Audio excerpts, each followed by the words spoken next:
नमस्कार साथियों, मैं प्रशांत आप सभी लोगों का स्वागत करता हूं। आप सभी लोगों को आज एक बहुत ही महत्वपूर्ण कॉन्सेप्ट यहाँ पे मैं बताने जा रहा हूं साथियों। स्कैफोल्डिंग और जेडपीटी का क्या कॉन्सेप्ट होता है। लाइक शेयर और सब्सक्राइब कर दीजिएगा इस चैनल को अगर आप पहली बार देख रहे हैं।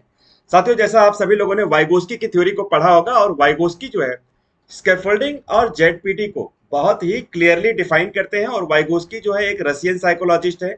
बच्चों के कॉग्निटिव डेवलपमेंट के लिए इन्होंने जो जेडपीटी का कॉन्सेप्ट दिया, स्कैफोल्डिंग का कॉन्सेप्ट दिया, वो दुनिया में बहुत ही ज्यादा महत्वपूर्ण है बच्चों के संज्ञानात्मक विकास को समझने के लिए। आप किसी भी एग्जाम की प्रिपरेशन कर रहे हैं, आप साइकोलॉजी पढ़ने वाले हैं, आपके लिए ये सेशन बहुत ही ज्यादा महत्वपूर्ण है। साथियों, यहाँ पे सबसे पहले मैं आ जाता हूँ आपको जो जेडपीटी है, जोन ऑफ प्रॉक्सिमल डेवलपमेंट का कॉन्सेप्ट है, ये क्या होता है, जिसको हम जेडपीटी के नाम से जानते हैं। साथियों, जेडपीटी जो होता है यह एक ऐसा कॉन्सेप्ट होता है, जोन ऑफ प्रॉक्सिमल डेवलपमेंट, मतलब हमारे ज्ञान का जो क्षेत्र होता है वो क्रमशः बढ़ता रहता है। जैसे मैं आपको एक एग्जांपल के लिए बोलूं कि जो बचपन में हमारे ज्ञान का जो एरिया था, क्या हमारा ज्ञान आज भी उतना ही है? तो इसका आंसर होगा नहीं। आज हमारा ज्ञान बढ़ चुका है। अब दूसरे उदाहरण से समझते हैं। मान लीजिए बचपन में हमारा ज्ञान का लेवल लेवल 1 पे था, और आज करंट टाइम में बहुत समय बीत गया, बहुत समय निकल चुका है, आज हमारा ज्ञान लेवल 2 पे था है। यहाँ पे जो हमने सफर तय किया, ये जो दूरी है, ये जो डिस्टेंस है ज्ञान की, ये डिस्टेंस जो है ये जोन कहलाता है। ये ज्ञान का क्षेत्र है। हमने बहुत सारा ज्ञान यहाँ पे ग्रहण किया, बहुत सारे ज्ञान को कवर किया। ये क्षेत्र होता है जिसको हम जोन बोलते हैं। यहाँ पे आप देख पा रहे होंगे, जोन ऑफ प्रॉक्सिमल डेवलपमेंट, हमारे ज्ञान के क्षेत्र में विकास होता है। हमारा ज्ञान लगभग हमेशा पहले से निरंतर बढ़ता रहता है, इसे ज्ञान के क्षेत्र में वृद्धि कहते हैं। लेकिन वाइगोस्की कहते हैं कि हमारे ज्ञान का जो क्षेत्र होता है वह अपने आप नहीं बढ़ता है, बल्कि सोसाइटी इसके लिए बहुत ही ज्यादा महत्वपूर्ण है। जैसा आपको पता भी होगा, वाइगोस्की का जो कॉन्सेप्ट है वो सोशियो कल्चरल थ्योरी के नाम से जाना जाता है। एक दूसरा उदाहरण लेते हैं। मान लीजिए कि बच्चा है, उसका करंट अंडरस्टैंडिंग का लेवल ये है, करंट में वो यहाँ पे। अब मान लीजिए वो स्कूल जाता है, अपने दोस्तों के साथ है, कंप्यूटर देखता है, गूगल देखता है, किताबें पढ़ता है। अब उसके ज्ञान का देखिए ये एक्सपेंशन हो रहा है, ये ज्ञान के क्षेत्र में जो है वृद्धि हो रही है। ये ज्ञान का जो जोन है यहाँ पे ये डेवलप हो रहा है। अब उसके ज्ञान के जोन में वृद्धि हो गई, अब उसका ज्ञान पहले से स्ट्रेच हो गया। ये नजदीकी ज्ञान के क्षेत्र में विकास हो गया, जिसको हम जोन ऑफ प्रॉक्सिमल डेवलपमेंट के नाम से जानते हैं। एक दूसरे उदाहरण को लेते हैं। मान लीजिए हम अपने घर में डेली जो है एक रोटी खाते हैं। एक रोटी हम सुबह खाते हैं, एक रोटी दोपहर को खाते हैं, और एक रोटी शाम को खाते हैं। लेकिन हम किसी पार्टी में चले गए, तो क्या हम वहां पे भी एक ही रोटी खाएंगे? शायद नहीं। शायद यहाँ पे हमारा डाइट बढ़ जाएगा, हमारा खुराक बढ़ जाएगा, हमारा डोज बढ़ जाएगा। अब हम एक रोटी के बजाय हो सकता है यहाँ पे 4 रोटी भी खा लें, सलाद भी खा लें, और भी बहुत सारी सब्जी, बहुत सारे सैलेड पड़े, बहुत सारे मिठाइयाँ पड़ी हुई है, हमने सब कुछ खा लिया।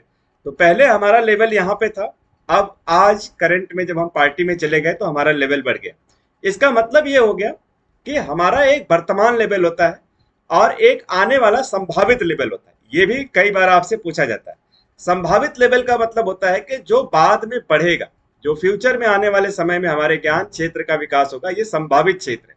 लेकिन जो करंट में है, करंट जोन हमेशा कंफर्टेबल जोन होता है, इसको हम कंफर्ट जोन के नाम से जानते हैं। हमारा ज्ञान जो है हमेशा कंफर्ट में होता है। जैसे हम वर्तमान में है, बिल्कुल कंफर्टेबल है, लेकिन हमें बहुत ज्यादा परेशानी हो रही है, हमें बहुत ज्यादा तकलीफ हो रही है, अब हम कुछ नया सीखना चाह रहे हैं। और अगर आप कुछ नया सीखना चाह रहे हैं तो आपको परेशानी भी होगी और आपको तकलीफ भी होगी। जैसा स्वामी विवेकानंद ने बोला है कि अगर आपको परेशानी नहीं हो रही है, तकलीफ नहीं हो रही है, तो आप शायद गलत डायरेक्शन में जा रहे हैं, और आप अपने आप को चेक भी कीजिए। तो साथियों, जो हम एंग्जाइटी, जो स्ट्रेस होता है हमारे अंदर, जो तकलीफ होती है, इसका मतलब हम अपने ज्ञान के जोन को, ज्ञान के एरिया को एक्सपैंड कर रहे हैं, उसको बेहतर कर रहे हैं, ज्यादा से ज्यादा बढ़ाने की कोशिश कर रहे हैं। अब साथियों, एक दूसरा कॉन्सेप्ट है स्कैफोल्डिंग का कॉन्सेप्ट। क्या होता है? वैसे तो स्कैफोल्डिंग का जो कॉन्सेप्ट है, जीरोम ब्रूनर ने जो है 1950 के दशक में ये कॉन्सेप्ट दिया। स्कैफोल्डिंग का मतलब सहारा होता है या सहयोग करना होता है। जैसे मान लीजिए कोई भी बिल्डिंग बनती है, तो हम बिल्डिंग को बनाने के पहले ढेर सारे उसको फ्रेम लगाते हैं, बहुत सारे ऐसे लोहे की जो है एंगल्स लगाते हैं जिससे हमें बिल्डिंग को बनाने में सहारा मिल सके। फिर उसके बाद वो बिल्डिंग तैयार हो जाती है। उसी तरह से बच्चों के डेवलपमेंट के लिए हमें उनको सहारा देना पड़ता है। ये ध्यान रखिएगा, ये जोन ऑफ प्रॉक्सिमल डेवलपमेंट ये जेडपीटी से अलग शब्द है, इसका अलग अर्थ है। सहारा का मतलब ये होता है कि बच्चे को जो चीज नहीं आ रही है समझ में, हमने उसको सहारा दिया, उसको सहयोग किया। फॉर एग्जाम्पल स्कैफोल्डिंग को देख सकते हैं, जैसे बच्चा छोटा होता है, स्कूल में जाता है, तो वो टीचर क्या करती है, टीचर जो है बच्चे को सहारा देती है, स्कैफोल्डिंग देती है। धीरे धीरे एक एक वर्ड्स को, एक एक शब्दों को, एक एक लेटर्स को, एक एक चीजों को उस पे जो है बच्चे को सिखाती है। फिर बच्चे को वो सहारा मिलता जाता है और एक समय ऐसा आता है कि बच्चा अपने आप वर्ड्स लिखना शुरू कर देता है, सेंटेंस लिखना शुरू कर देता है, पैराग्राफ लिखना शुरू कर देता है। धीरे धीरे वो आगे बढ़ जाता है। सहारा सिर्फ हमारे नॉलेज के लिए ही नहीं होता है साथियों, सहारा हमारे स्किल बिल्डिंग के लिए भी जरूरी होता है। अगर आपको कोई ट्रेनिंग दी जा रही है, आपके स्किल्स को डेवलप किया जा रहा है, जैसे आप स्पोर्ट्स में, आप स्विमिंग कर रहे हैं, साइकिल चला रहे हैं, किसी भी तरह का आप एक्टिंग कर रहे हैं, डांस कर रहे हैं, गाना गा रहे हैं, वहां पे भी सहारे की जरूरत पड़ती है, वहां पे भी स्कैफोल्डिंग की जरूरत पड़ती है। फॉर एग्जाम्पल यहाँ पे आप देखेंगे बच्चा ये बहुत छोटा है, इसकी मम्मी इसे साइकिल चलाना सिखा रही है। तो क्या आप ऐसे सोच रहे हैं कि पूरे जिंदगी भर इसकी मम्मी इसी तरह से साइकिल सिखाती रहेंगी? तो इसका आंसर होगा शायद नहीं, क्योंकि जिंदगी भर इसकी मम्मी इस तरह से नहीं सिखाएंगी। ये एक निश्चित समय तक टेम्परेरी हेल्प दिया जाएगा, थोड़े समय तक जो है इसको सिखाई जाएगी। बाद में ये बच्चा अपने आप ये काम करना शुरू कर देगा, अपने आप करता रहेगा। तो स्कैफोल्डिंग का मतलब होता है एक टेम्परेरी हेल्प देना होता है, एक तात्कालिक जो है यहाँ पे सहयोग देना होता है, यहाँ पे जिसको हम स्कैफोल्डिंग का के नाम से जानते हैं। तो यहाँ पे साथियों आपने स्कैफोल्डिंग और जेडपीटी के बारे में अलग अलग समझा। अब मैं दोनों को एक करके बता दूं। यहाँ पे टेम्परेरी हेल्प देना, बच्चे को सहयोग करना, ये तो स्कैफोल्डिंग का उदाहरण है जहाँ पे बच्चे को जो है हेल्प की दिया जा रहा है। इस हेल्प से फायदा क्या होगा बच्चे को, इस हेल्प से बेनिफिट क्या हो रहा है?